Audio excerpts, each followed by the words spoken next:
இப்ப புரியுதா? இவ ஏன் அங்க போய் நிக்கிறதானா, நான் எங்க அப்பாவுடைய சாபத்தை வாங்க நிக்கிறேன். இப்ப இவ சொல்றா, என் பிள்ளை பிசாசு பிடிச்சிருக்கு, என் சந்ததி என்னவா இருக்குது, அகப்பட்டு இருக்கு, டெலிவரன்ஸ் தேவை, நாங்கள் கட்டப்பட்டு இருக்கிறோம், எங்களுக்கு ஒரு டெலிவரன்ஸ் வேணும்னு போய் நிக்கிறா. நிக்கும் போது இவர் சொல்றாரு, முந்தி பிள்ளைகள் திருப்தி ஆகட்டும். அதோட அர்த்தம் என்னன்னா, முதல்ல நியாய பிரமாணம் முடிவுக்கு வரட்டும், அப்பதான் புறஜாதியாருக்கு சுயாதீன பிரமாணம் பின்னாடி வரும்.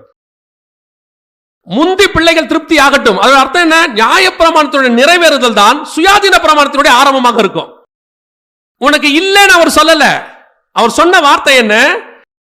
இது இப்ப இல்ல, முந்தி உங்களது முடியட்டோங்கிறாரு. சொல்லிட்டு சொல்றாரு, பிள்ளைகளின் அப்பத்தை எடுத்து யாருக்கு கொடுக்க முடியாது, நாய்க்குட்டிகளுக்கு போட முடியாது. ஏன்னா இது இஸ்ரவேல் ஜனங்கள் ஏற்றுக்கொண்டவர் எத்தனை பேரும் அத்தனை பேரும் பிள்ளைகள். இதை எடுத்து யாருக்கு கொடுக்க முடியாது, அந்த சந்ததிகளுக்கு கொடுக்க முடியாது. ஏன்னா வசனம் தெளிவா சொல்லுது, பரிசுத்தம் உள்ளதை யாருக்கு கொடுக்க கூடாது, நாய்களுக்கு கொடுக்க கூடாது. அடுத்து அவர் கேள்வி கேட்டா சூப்பரா, அதெல்லாம் ஓகே தான், இது வசனத்தின்படி பிரமாணத்தின்படி கரெக்டா இருக்கு ஆண்டவரே. அவன் ஒண்ணு வேணான்னு கீழே போடுவான்ல, மேஜையில இருந்து ஒரு துணிக்கை விழும்ல, அதை எங்கிட்ட கொடுத்துருங்கன்னு அவன் கேட்டா. ஆண்டவர் சொல்றாரு, உன் விசுவாசம் பெரியது. அப்படிதானே சொல்றாரு ஆண்டவர். என்ன சொல்றாரு? 28வது வசனம். அவளுக்கு பிரதித்திரமாக, ஸ்திரீயே உன் விசுவாசம் பெரிது. பெரிதுனா என்ன? விசுவாசம் பெரிதுனா என்ன? பெருசு அப்படின்றீங்களா? பெருசுனா ஏதோ ஒன்னோட கம்பேர் பண்ணாதான் அது பெருசுன்னு அர்த்தம்.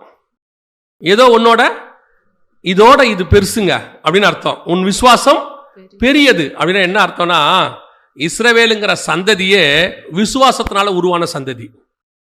ஆபிரகாம் விசுவாசித்தான், நட்சத்திரங்களை எண்ண கூடுமானால் எண்ணு, அவன் அதை விசுவாசித்தான், கர்த்தர் அதை நீதியாய் எண்ணினார்.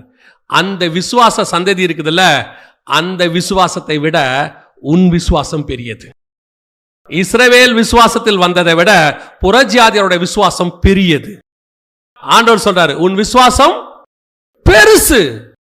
இப்போ நடந்த விஷயம் என்ன? பிள்ளைகளின் அப்பத்தை எடுத்து எனக்கு கொடுங்க. அவ கேட்கல, துணிக்கே எடுத்து கொடுங்கன்னா கீழே போடுறத. ஆனா இந்த பிள்ளைகள் என்ன பண்ணிருச்சு, இஸ்ரவேல் என்ன பண்ணிருச்சுன்னா, சாப்பிட்டு ஆண்டவர் கொடுத்ததை சாப்பிட்டுட்டு மிச்சத்தை கீழே போடுன்னு பார்த்தா அது அப்பத்தையே தூக்கி கீழே போட்டுருச்சு, இயேசுவே தூக்கி கீழே போட்டான். இப்ப ஆண்டவர் சொல்றாரு, ஆரம்பிச்ச நம்ம வசனம், நான் தேடாதவர்களாலே கண்டறியப்பட்டேன், நாள் முழுவதும் இஸ்ரவேலுக்கு கரத்தை நீட்டினேன், தேடாதவர்களாலே கண்டறியப்பட்டேன். இப்போ அவங்க துணிக்கைக்கு பதிலாக யாரை தூக்கி போட்டாங்க? இயேசுவையே தூக்கி போட்டாங்க. ஆண்டவர் சொல்றாரு, உன் விசுவாசம் பெரியது. அந்த நிமிஷம் அந்த சந்ததி விடுதலையாக்கப்பட்டு விட்டது. அல்லேலூயா. அதுதான் கானானிய ஸ்திரீக்கு பின்னாடி இருக்கிற விஷயம்.